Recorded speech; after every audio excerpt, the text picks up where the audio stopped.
ओम नमो भगवते वासुदेवाय नमः। नमस्कार दोस्तों, आपके अपने यूट्यूब चैनल एक्सप्लोरिंग देवस्थानम में आपका स्वागत है। भगवान श्री कृष्ण की भक्ति से भावविह्वल होकर अर्जुन ने कहा, हे प्रभु, अब आप कृपा कर अश्विन माह के कृष्ण पक्ष की एकादशी कथा को कहिए। इस एकादशी का क्या नाम है तथा इसका व्रत करने से कौन सा फल मिलता है? कृपा कर विस्तार पूर्वक कहिए। भगवान श्री कृष्ण ने अर्जुन से कहा, हे धनुर्धर, अश्विन माह के कृष्ण पक्ष की एकादशी का नाम इंदिरा है। इस एकादशी का व्रत करने से सभी पाप नष्ट हो जाते हैं। नरक में गए हुए पितरों का उद्धार हो जाता है। हे अर्जुन, इस एकादशी की कथा के श्रवण मात्र से ही मनुष्य को अनंत फल की प्राप्ति होती है।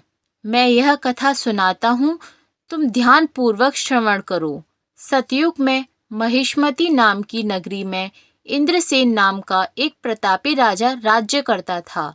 वह पुत्र पौत्र धन धान्य आदि से पूर्ण था। उसके शत्रु सदैव उससे भयभीत रहते थे। एक दिन राजा अपनी राज्य सभा में सुखपूर्वक बैठा था कि महर्षि नारद वहां आए। नारद जी को देखकर राजा आसन से उठा, प्रणाम करके उन्हें आदर सहित आसन दिया। तब महर्षि नारद ने कहा, हे राजन, आपके राज्य में सब कुशल से तो हैं। मैं आपकी धर्मपरायणता देखकर अत्यंत प्रसन्न हूँ। राजा ने कहा, हे देवर्षि, आपकी कृपा से मेरे राज्य में सब कुशल पूर्वक हैं तथा आपकी कृपा से मेरे सभी यज्ञ कर्म आदि सफल हो गए हैं। हे महर्षि, अब आप कृपा कर यह बताइए कि आपका यहाँ आगमन किस प्रयोजन से हुआ है। मैं आपकी क्या सेवा करूं? महर्षि नारद ने कहा, हे नृपोत्तम, मुझे एक महान विस्मय हो रहा है कि एक बार जब मैं ब्रह्मलोक से यमलोक गया था, तब मैंने यमराज की सभा में तुम्हारे पिता को बैठे देखा। तुम्हारे पिता महान ज्ञानी, दानी और धर्मात्मा थे, मगर एकादशी के व्रत के बिगड़ जाने के कारण यह यमलोक को गए हैं। तुम्हारे पिता ने तुम्हारे लिए एक संदेश भेजा है। राजा ने उत्सुकता से पूछा, क्या संदेश है महर्षि? कृपा कर यथाशीघ्र कहें। राजन, तुम्हारे पिता ने कहा है, महर्षि, आप मेरे पुत्र इंद्रसेन, जो कि महिष्मति नगरी का राजा है, के पास जाकर एक संदेश देने की कृपा करें कि मेरे किसी पूर्व जन्म के बुरे कर्म के कारण ही मुझे यह लोक मिला है। यदि मेरा पुत्र अश्विन माह के कृष्ण पक्ष की इंदिरा एकादशी का व्रत करे और उस व्रत के फल को मुझे दे दे, तो मेरी मुक्ति हो जाएगी। मैं भी इस लोक से छूटकर स्वर्ग लोक में वास करूंगा। इंद्रसेन को अपने पिता के यमलोक में पड़े होने की बात सुनकर महान दुख हुआ और उसने नारद जी से कहा, हे नारद जी, यह तो बड़े दुख का समाचार है कि मेरे पिता यमलोक में पड़े हैं। मैं उनकी मुक्ति का उपाय अवश्य करूंगा। आप मुझे इंदिरा एकादशी व्रत का विधान बताने की कृपा करें। नारद जी ने कहा, हे राजन, अश्विन माह के कृष्ण पक्ष की दशमी के दिन प्रातःकाल श्रद्धा पूर्वक स्नान करना चाहिए। उसके उपरांत दोपहर को भी स्नान करना चाहिए। उस समय जल से निकलकर श्रद्धा पूर्वक पितरों का श्राद्ध करें और उस दिन एक समय भोजन करें और रात्रि को पृथ्वी पर शयन करें। इसके दूसरे दिन अर्थात एकादशी के दिन नित्य कर्मों से निवृत्त होकर स्नान आदि के उपरांत भक्ति पूर्वक व्रत को धारण करें और इस प्रकार संकल्प करें, मैं आज निराहार रहूंगा और सभी भोगों का त्याग कर दूंगा। इसके उपरांत अगले दिन भोजन करूंगा। हे ईश्वर, आप मेरी रक्षा करने वाले हैं, आप मेरे उपवास को संपूर्ण कराइए। इस प्रकार आचरण करके दोपहर को शालिग्राम जी की प्रतिमा को स्थापित करें और ब्राह्मण को बुलाकर भोजन कराएं और दक्षिणा दें। भोजन का कुछ हिस्सा गाय को अवश्य दें और भगवान विष्णु का धूप नैवेद्य आदि से पूजन करें तथा रात्रि को जागरण करें। तदुपरांत द्वादशी के दिन मौन रहकर बंधु बांधवों सहित भोजन करें। हे राजन, यह इंदिरा एकादशी के व्रत की विधि है। यदि तुम आलस्य त्याग कर इस एकादशी के व्रत को करोगे तो तुम्हारे पिता अवश्य ही स्वर्ग के अधिकारी बन जाएंगे। नारद जी राजा को सब विधान समझाकर आलोप हो गए। राजा ने इंदिरा एकादशी के आने पर उसका विधान पूर्वक व्रत किया। बंधु बांधवों सहित इस व्रत के करने से आकाश से पुष्पों की वर्षा हुई और राजा के पिता यमलोक से रथ पर चढ़कर स्वर्ग को चले गए। इस एकादशी के प्रभाव से राजा इंद्रसेन भी इहलोक में सुख भोग कर अंत में स्वर्गलोक के अधिकारी बन गए।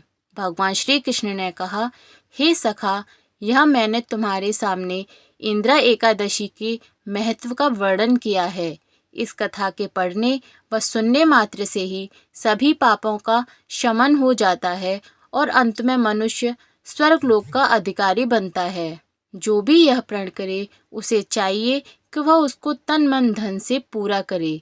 किसी भी कार्य का प्रण करके उसे तोड़ना नहीं चाहिए। बोलो लक्ष्मीपति भगवान श्री नारायण की जय। एकादशी व्रत के दिन एकादशी की कथा के साथ माँ लक्ष्मी जी की कथा का पाठ भी अवश्य करना चाहिए। इससे व्रत का पूर्ण फल प्राप्त होता है व भगवान श्री हरि के साथ माँ की कृपा भी बरसती है। तो आइए जानते हैं लक्ष्मी जी की एक प्रसिद्ध कथा। एक गांव में एक साहूकार रहता था। साहूकार की एक बेटी थी। वह हर रोज पीपल सींचने जाती थी। पीपल के वृक्ष में से लक्ष्मी जी प्रकट होती थी और चली जाती। एक दिन लक्ष्मी जी ने साहूकार की बेटी से कहा, तू मेरी सहेली बन जा। तब लड़की ने कहा, मैं अपने पिता से पूछकर कल आऊंगी। साहूकार की बेटी ने घर जाकर अपने पिता को सारी बात बता दी। तब उसके पिताजी बोले, वह तो लक्ष्मी जी हैं, अपने को और क्या चाहिए, तू लक्ष्मी जी की सहेली बन जा। दूसरे दिन वह लड़की फिर गई। तब लक्ष्मी जी पीपल के पेड़ से निकल कर आई और कहा, सहेली बन जा। तो लड़की ने कहा, बन जाऊंगी, और दोनों सहेली बन गईं। लक्ष्मी जी ने उसको खाने का न्योता दिया।